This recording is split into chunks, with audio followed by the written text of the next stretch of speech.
Ahoy and welcome aboard the CensorSHIP. On today's voyage, we're going to trek across the big old pond and look at Europe's censorship from the late 1800s to the late 1900s. Sounds pretty interesting, doesn't it? I think so. And then once we're there, we're going to take a moment and sit in the dock and reflect on how censorship has actually been a positive force in theater for a long time.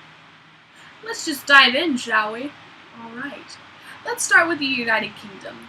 In Chris Megson's article, The Theatre Act of 1968, Documentary and Theatre, the Actor's Overwhelming Reality, he talks about how the United Kingdom had the strictest censorship on theatre out of all the other art forms in the United Kingdom at the time. Their reasoning being that the government was actually worried about the well-being of its people and that they were going to cause international disrupt and a rebellion against the government. They thought that theater was the most invigorating art form that there was because they actually saw people portraying different aspects and realities and political opinions. So it wasn't until the 1968 where the theater censorship was actually lifted. Thankfully before that though, the censorship wasn't too strict. It wasn't like in some other countries where there was a strict black and white, you can perform, you can't. It was more of smaller details such as you can't portray a real person or political views must be less than outright stated. But once the censorship was fully relaxed, you can get wonderful playwrights like Carolyn Churchill, who wrote plays about the powerfulness and powerlessness and the overall difference in the socioeconomic classes, which is really interesting and a positive thing that came out of the ban, or the lift of the ban on some of the plays and the regulations behind it.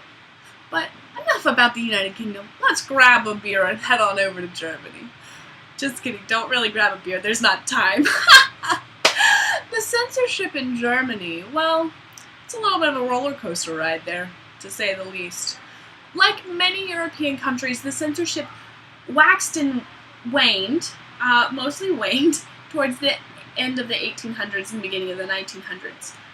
Many countries were starting to examine the fact that, maybe it isn't so bad if people start to question things like God and social standing in plays. How much harm could it really do anyways? Well, this opinion really started to change around the end of World War II, beginning of World War the end of World War I, not II, and the beginning of World War II. The idea was, at this point, the socialists and the Nazi parties had started to grow in power, and plays were now more focused on promoting the propaganda spun by the Nazi and socialist parties. This was a way that they also felt that theater was a very powerful movement towards its people and very big influence. They didn't want any big political uprisings. Imagine that. But they also thought theater was a great way to keep people in and entertained. But unfortunately, only German playwrights were allowed to have their plays performed in this time period, which is pretty unfortunate because there were many great playwrights, as we all know, whose plays were not allowed to be performed. With a few exceptions, some playwrights such as William Shakespeare's plays were actually allowed to be performed, thankfully. In Janet Gardner's Theater, Drama, and Censorship, she talks about how Germany's censorship really did impair some of the great work that was to be explored during this time period. And then how many German playwrights actually left because their work wasn't being performed at the time. Interesting, no? I think so. Alright, now that we're in Germany, let's keep on our voyage east and head by Russia and see what's going on there. Oh look, and we're there. Russia around this time was ending its revolution, and the censorship again for them was also starting to lift, and we see wonderful theorists like Meyerhold starting to explore different ways of actors and playwrights exploring the human body and communicating with others. Unfortunately, Meyerhold was actually arrested and further executed for his thoughts and views not just in theater, more of towards the Nazi and socialist parties, but his theater was a proponent of that. He used it as a driving force of political unrest. Like we talked about with Germany and the United Kingdom, that they were both, those two governments were worried about to begin with.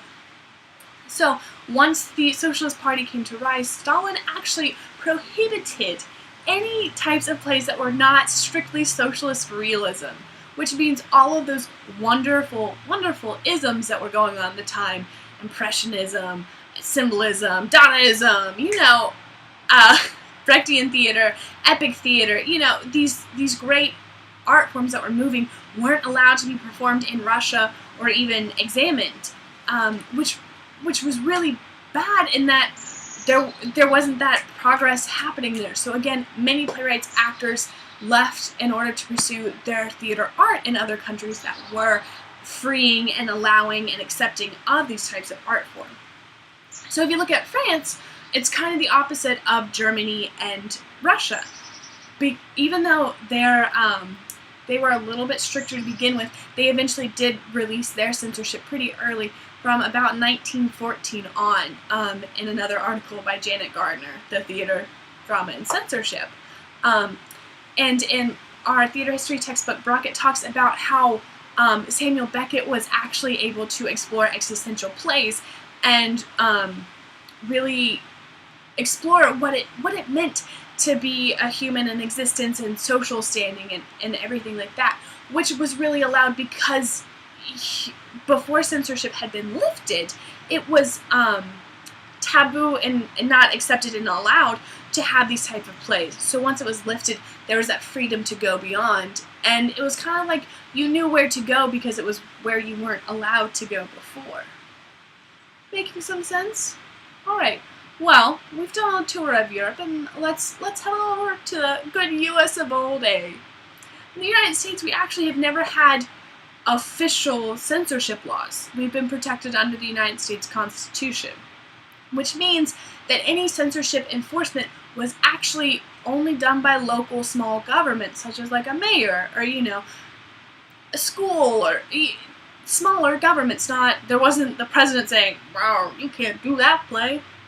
So, which was pretty cool in that it provided a safe haven for many of the playwrights who came from Europe to come and perform. For example, Dadaism, which didn't originate in the United States, but really came to its full glory in Chicago, which is a pretty great thing. It's another thing you can read in Brockett's A Theater History, or A History of the Theater. But what is interesting, if you look at a lot of the interesting things that were happening in the United States around this time period, was that many of them were actually fueled by non-American citizens.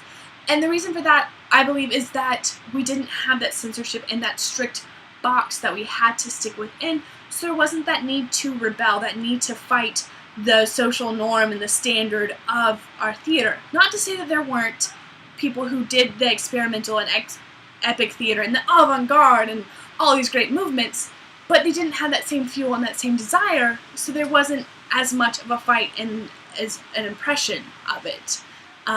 Which is really kind of how censorship did come to help, because it gave you a set of standards to rebel against and to fight and to question and to have your audiences encouraged to think about. So it's a kind of cool nugget there from the censorship committee. Well, I hope you have had a fun time on this journey through time and the Atlantic Ocean, and I hope you'll join us next time for another fun voyage. Who knows where we'll go next? Bye-bye. Bye-bye. Bye-bye.